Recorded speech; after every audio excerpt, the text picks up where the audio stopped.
እንዴት ናችሁ? እንዴት አላችሁ? የተወደዳችሁ የሻቢ አሎንሶ ቼልሲ በጣም ኢንትረስቲንግ ዝውውሮች የፈጸመ ይመስለኛል። በተለያዩ ዲፓርትመንቶች አዲስ የመሀል ተከላካይ ለማስፈረም ጫፍ ላይ ያለው ማግዘንስ ለክሯን ከክሪስታል ፓላስ ለማምጣት ተስማምቷል ብቻ ሳይሆን ተጫዋቹ አርብ ዕለት ሜዲካሉን ሲያደርግ እንደነበር ሰምተናል። ኢማኑኤል ኤሜጋ አዲሱ የቼልሲ አጥቂ ነው። ለነገሩ ቆይቷል ቼልሲ ከፈረመ በቼልሲ ባለቤት በብሉኮ ሌላኛው ክለብ ውስጥ በስትራስቡርግ ባለፉት ጥቂት ዓመታት ትልቅ እድገት እያሳየ የነበረ ተጫዋች ነው። ከዚህ ባሻገር አዲስ የመስመር ተከላካይም የክንፍ ተጫዋችም ዊንግ ባክም ሆኖ መጫወት የሚችል እንደ ሻቢ አሎንሶ የፎርሜሽን ምርጫ ማለቴ ነው ማርኮ ፓሌስትራን ከአታላንታ ቤርጋሞ ገዝቷል። ቫለንቲን ባርኮ ቡድኑን ይቀላቀላል ተብሎ ይጠበቃል። ስለዚህ በተለያዩ ዲፓርትመንቶች ነው ቡድኑ ተጫዋች እያመጣ ያለው። ግን ከሁሉ በላይ ደግሞ የሞርጋን ሮጀርስ ዝውውር በተጫዋቹ ፕሮፋይልም በወጣበት ገንዘብም ተፎካክረው ከአርሰናል ጋር ነው ተጫዋቹን ያስፈረሙት። ስለዚህ ከትልቅ ባላንጣ ጋር ከመፎካከር በኋላ የተፈጸመ የስቴትመንት ዝውውር የሚባል የቼልሲ ዓላማ ከፍ ያለ መሆኑን ያረጋገጠ የ117 ሚሊዮን ፓውንድ ዝውውር ነው። ስለዚህ ብዙ ዝውውሮች እየፈጸሙ ነው። ግን ቡድኑ ከዚህ በፊት የነበሩበትን ድክመቶች ለመሙላት ይሆናሉ ተብሎ የታሰቡ ሁነኛ በሁሉም ዲፓርትመንቶች እየተፈጸሙ ያሉ ዝውውሮች ናቸው። የቅርቡ ዝውውር እንግዲህ የማግዘንስ ለክሯ ዝውውር ነው። የቼልሲ የተከላካይ መስመር አዲስ ተጫዋች ያስፈልገው እንደነበር መቼስ በጣም ግልጽ ነው። ይሄ ማግዘንስ ለክሯ በቅርብ ጊዜ በተጠናቀቀው የዓለም ዋንጫ የፈረንሳይ ብሔራዊ ቡድን ሶስተኛ ተመራጭ የመሀል ተከላካይ ነበር። ከዳዮ ኡፓሜካኖና ከዊሊያም ሳሊባ ቀጥሎ ሁለቱ ናቸው የጀምሮ የነበሩት። ነገር ግን ከቀድሞ የሊቨርፑል አሁን ወደ ሪያል ማድሪድ ከተዘዋወረው ከኢብራሂማ ኮናቴ ቀድሞ የፈረንሳይ ብሔራዊ ቡድን ሶስተኛ የመሀል ተከላካይ ሆኖ ነው የዓለም ዋንጫው ላይ ያሳለፈው። ባለፉት ጥቂት ዓመታት በፕሪሚየር ሊግ በጣም ግሩም ከነበሩ ተከላካዮች አንደኛው ነው። ባለፉት ሁለት ሲዝኖች በኢንተርሴፕሽን ለምሳሌ የሊቨርፑሉ ቨርጅል ቫን ዳይክ ብቻ ነበር ይበልጠው የነበረው 465 ኢንተርሴፕሽኖች ነበሩት። ማግዘንስ ለክሯ 455 ኢንተርሴፕሽኖች ነበሩት። በተጠናቀቀው የውድድር ዘመን ከፕሪሚየር ሊግ ተጫዋቾች ሁሉ በሁሉም ዲፓርትመንት ከሚጫወቱት መካከል ማለት ነው አሁን ቀጥዬ በምጠቅሳቸው ካቴጎሪዎች ተወዳዳሪ አልነበረው። ከየትኛውም የፕሪሚየር ሊግ ተጫዋች በላይ ብዙ ታክል የወረደው እሱ ነበር። ብቸኛውም ከ50 በላይ ታክሎች የወረደው 60 ነው ቁጥሩ።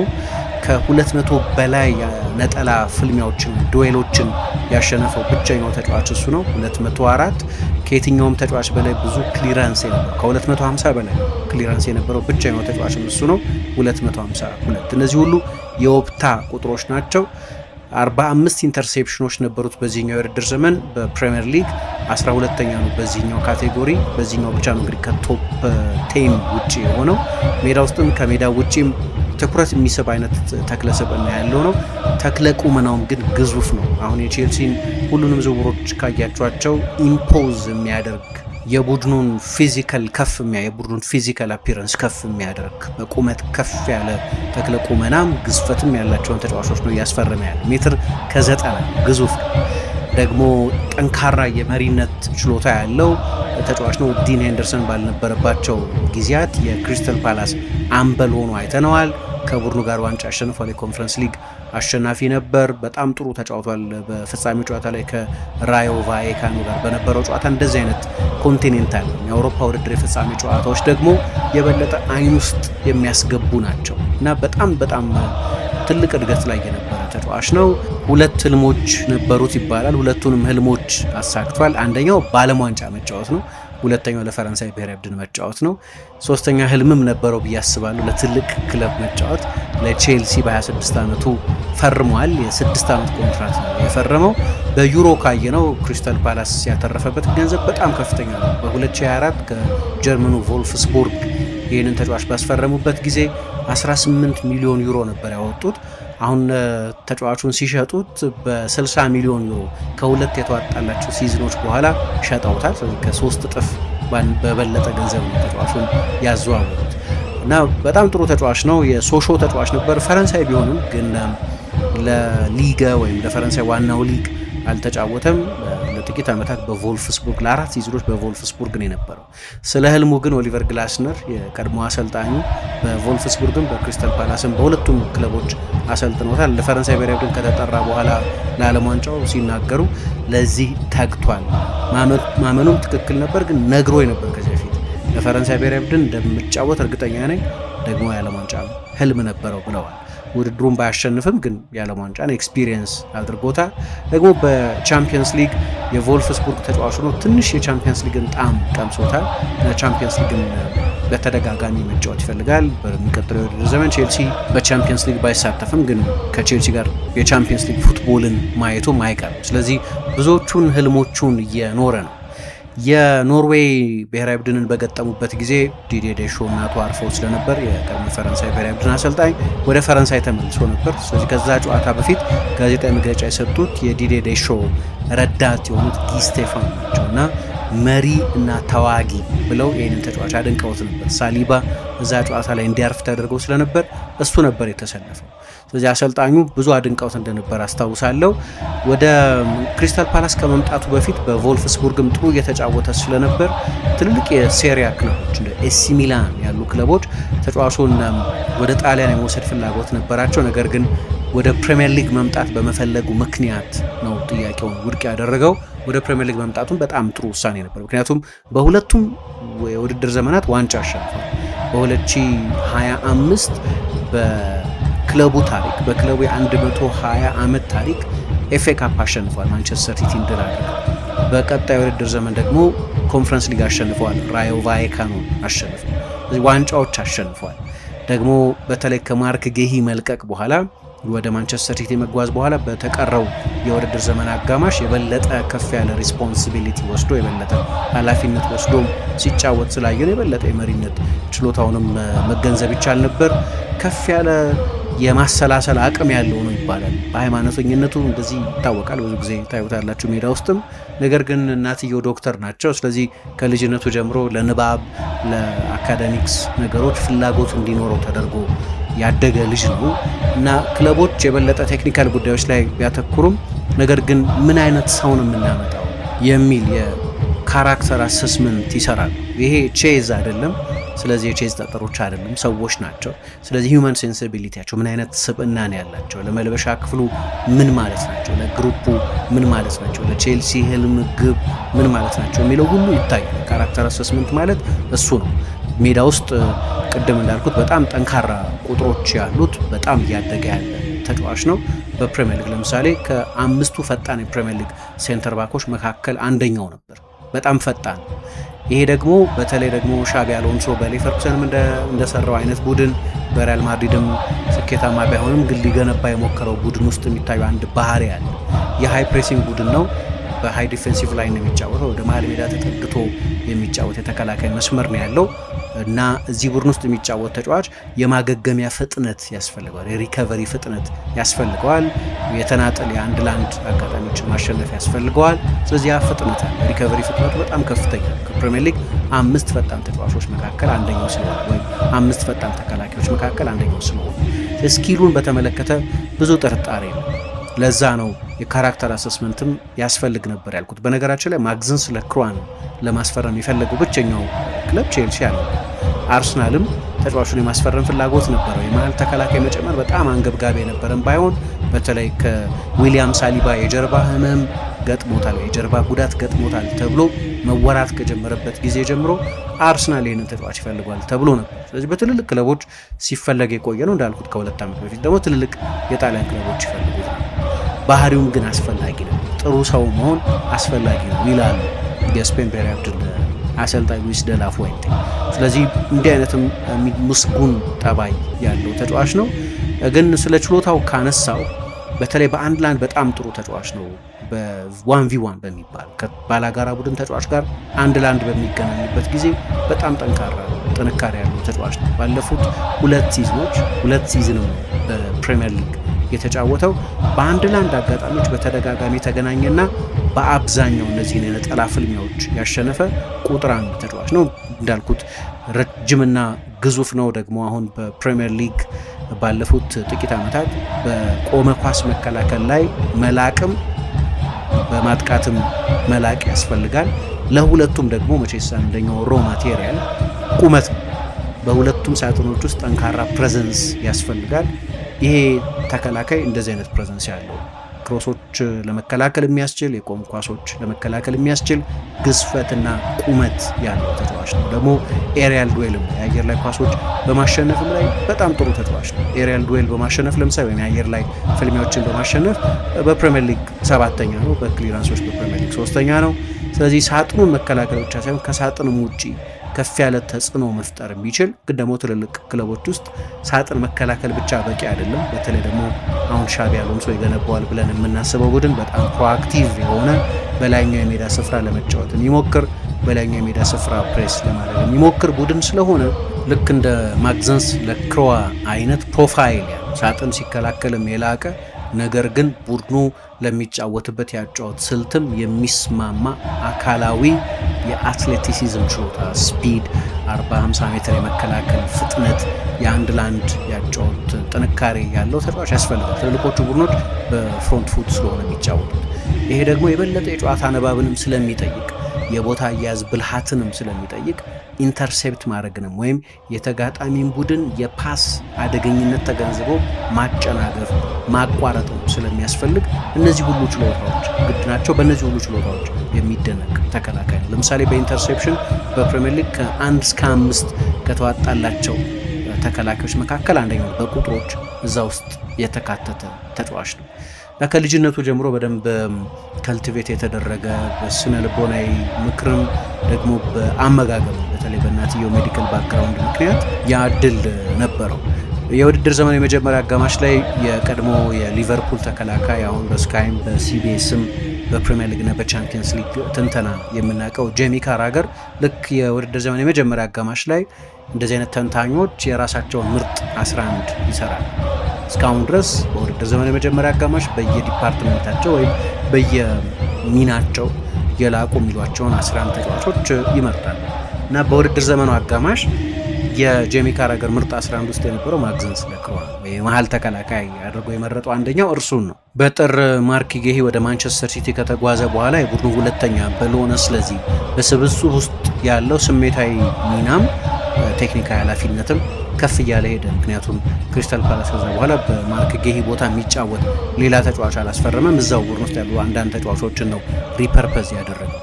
ነገር ግን በቅርብ ጊዜ ያሳየውን እድገት በማየት ቼልሲ ይህንን ተጫዋች ለማስፈረም ወስኗል እና በጣም ትልቅ ዝውውር ይመስለኛል።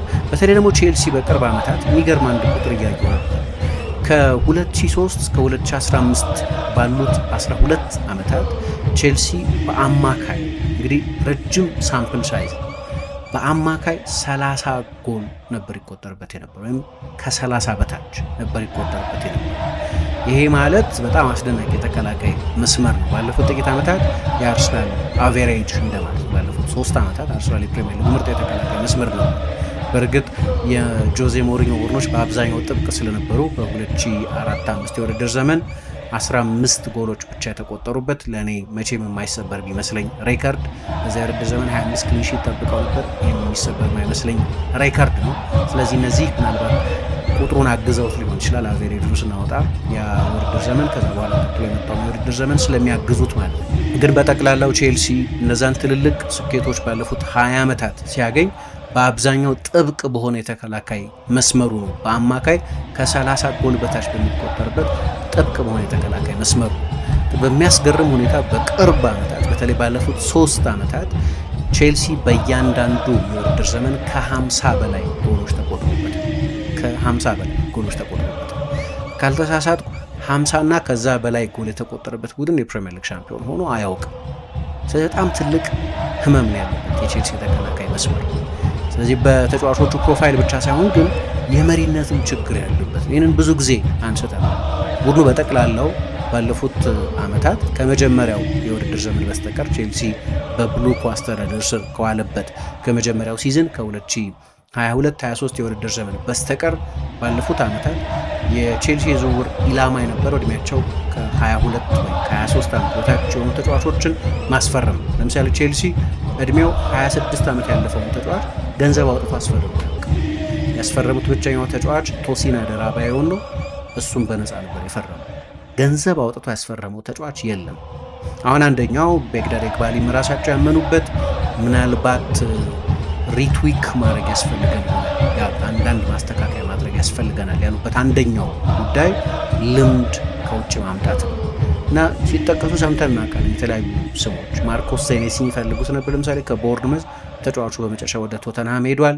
ነገር ግን የሞርጋን ሮጀርስም ዝውውር የዚህኛው የማግዘንስ ለክሯም ዝውውር ግራኒት ዣካንም በ30ዎቹ ዕድሜ ላይ ያለ በጥብቅ ፈልገውት የነበሩ መሆናቸው የሚነግረን ባለፉት ጥቂት ዓመታት ከተከተሉት አካሄድ መጠነኛ ማሻሻያ ማድረግ ፍላጎት እንዳላቸው የሚያሳይ ነው። ከዚህ በፊት እንደጠቀስኩትም የአሰልጣኞችን አስተያየት እንደ ዋና ቁም ነገር የመቀበል ችግር የነበረ ይመስላል። ከኤንዞ ማሬስካ ጋር ካጣሏቸው ምክንያቶች መካከል አንደኛው እሱ ነው። ደግሞ ከማውሪሲዮ ፖቼቲኖ ጋር ልዩነቶች የፈጠረ አንድ ነጥብ የአሰልጣኞች በዝውውር ጉዳዮች ላይ ያለ ሴይ ነው። ከሲዝኑ ግምገማ በኋላ ነው ፖቼቲኖን ያሰናበት ነው የሚል ምክንያት በጊዜው የተጠቀሰ ቢሆንም ነገር ግን በዝውውር ጉዳዮች ላይ በሁለቱ ወገኖች መካከል ልዩነት እንደነበር እናውቃለን። ባለፈው የውድድር ዘመን ደግሞ ከሌቫይ ኮልዊል መጎዳት በኋላ በብዙሃን መገናኛዎች ላይ ወጥቶ አዲስ ተከላካይ ማስፈረም አለብን፣ ብዙ ተከላካዮች አሉን በቁጥር ነገር ግን የግራ እግር ተከላካይ ነው፣ በቦል ፕሮግሬሽን ላይ በኳስ ቁጥጥር ጥራት ጊዜ የሚያሳጣን ነገር አለ፣ ስለዚህ ሌላ ተከላካይ መግዛት አለብን፣ የአጭር ጊዜ መፍትሄ የሚሆን ቢሆን የሚል አስተያየት ሰጥቶ ነበር። ቼልሲ ተጫዋች የማስፈረም ፍላጎት አልነበረም። የአሰልጣኞችን አስተያየት ከልብ የሚወስድ አልነበር። ነገር ግን ከሻቢ አሎንሶ መሾም በኋላ ከስራ ማዕረጉ ጀምሮ ማኔጀር ተብሎ መጠራቱ ደግሞ እስካሁን ቼልሲ እየፈጸማቸው ባሉት ዝውውሮች በቅርብ ጊዜ በሞርጋን ሮጀርስ ዝውውር ላይ፣ ቀደም ብሎ በማርኮ ፓሌስትራ ዝውውር ላይ አሰልጣኙ ራሱ ተጫዋቾቹን የማሳመን ኃላፊነት ወስዶ በቪዲዮ ኮንፈረንስ እንዳነጋገራቸው የእቅዱን ዝርዝር እንዳቀረበላቸው ስንሰማ እውነትም ያ ባለፈው የውድድር ዘመን ከመጠናቀቁ በፊት በአንድ የቢዝነስ ሴሚናር ላይ ቤግዳድ ኤግባሊ ቃል የገቡት ነገር ለንግግር ተብሎ ብቻ የተደረገ እንዳልሆነ የሚያሳይ ነው። ግልጽ ያካሄድ ሽፍት አለ። የበለጠ ለመቀላቀል ማሰብ አለ አይደለም። ድሮ የነበረውን መፍትሄ ተጫዋቾች ዴቨሎፕ የማድረጉን ነገር ግን በዛው ልክ ደግሞ አሁን እንደመጡ የዋናውን ቡድን ጥራት ማሻሻል የሚችሉ ተጫዋቾችን ሬዲሜድ የፕሪሚየር ሊግ ተጫዋቾችን የማምጣት ፍላጎት መኖሩንም የሚያሳይ ነው። ልብ ብላችሁ እንደሆነ በቅርብ ቀናት ሌላ የቦርንመዝ ተጫዋች የሆነውን አሌክስ ስኮትን ለማስፈረም 64 ሚሊዮን ፓውንድ አቅርበው ነበር። ሌላ የፕሪሚየር ሊግ ሬዲ የሆነ ተጫዋች ነው። ይህም እንደመጣ የቡድኑን ማገልገል የሚችል ገና እስኪጎለበት እስኪበስል ጊዜ የሚሰጠው የፕሮጀክት ተጫዋች ሳይሆን ወጣት ሆኖ ያ የቀድሞውን የምልመላ ሞዴል ሳይለቅ በዛው ልክ ግን ደግሞ አዲስ ትዊክ የተደረገ የመጀመሪያውን 11 ወይ የስኳዱን ጥራት ኤሊቬት ማድረግ የሚችል ተጫዋች ማምጣት ፍላጎት እንዳላቸው የሚያሳይ ነው። ማግዘንስ ለክሯም ላይ እሱ ይታያል። ግን ደግሞ ፕሮብለም ኤሪያ ነው። የመከላከል ጉዳይ፣ ከፍ ያለ ጥራት ያለው ግብ ጠባቂ የማምጣት ጉዳይ በጣም አስፈላጊ ነው። የግብ ጠባቂ ስም ብዙ እየሰሙ አይደለም። ዲዮጎ ኮስታ የሚባለውን የፖርቶውን ግብ ጠባቂ የማስፈረም ፍላጎት ወይም እቅድ አላቸው ሲባል ከዚህ በፊት ሰምተን ነበር። ያን ያህል ብዙ እየሰሙ አይደለም ካላለፈ በስተቀር።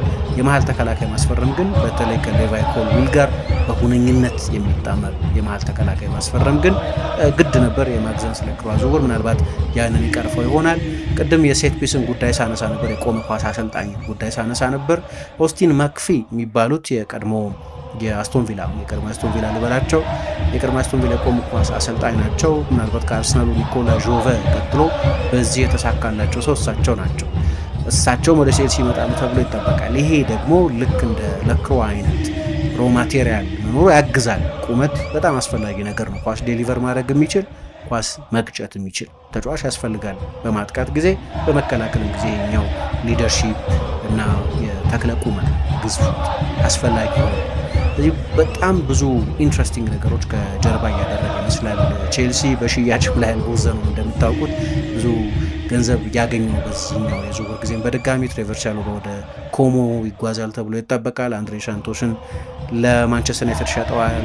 ማርክ ኩኩሬያን ለሪያል ማድሪድ ሸጠዋል። ሌሎችም ሽያጮች አሏቸው። ግን በዛው ልክ ደግሞ ከየትኛውም የፕሪሚየር ሊግ ቡድን በላይ ብዙ ገንዘብ አውጥተዋል እና ኤክሳይቲንግ ሳይሆን አይቀርም። እንደምታውቁት በሚቀጥለው የውድድር ዘመን ደግሞ በቻምፒየንስ ሊግ አይሳተፍም። ስለዚህ ብዙ ነፃ የሳምንት አጋማሾች አሏቸው። ሻቢ አሎንሶ ቡድኑን በደንብ ማሰልጠን የሚችልበት መቼስ አይዲያሊ የሁሉም ትልልቅ ክለቦች ምኞት በቻምፒየንስ ሊግ መሳተፍ ነው። ቼልሲ ቻምፒየንስ ሊግ አለመሳተፍን ምርጫው ሊያደርግ አይችልም። ነገር ግን ካልተሳተፈ ደግሞ አሰልጣኙ በቻምፒየንስ ሊግ አለመኖር ምክንያት የሚኖር የልምምድ ጊዜ አለ፣ በደንብ ለማዋሃድ የሚችልበት ጊዜ።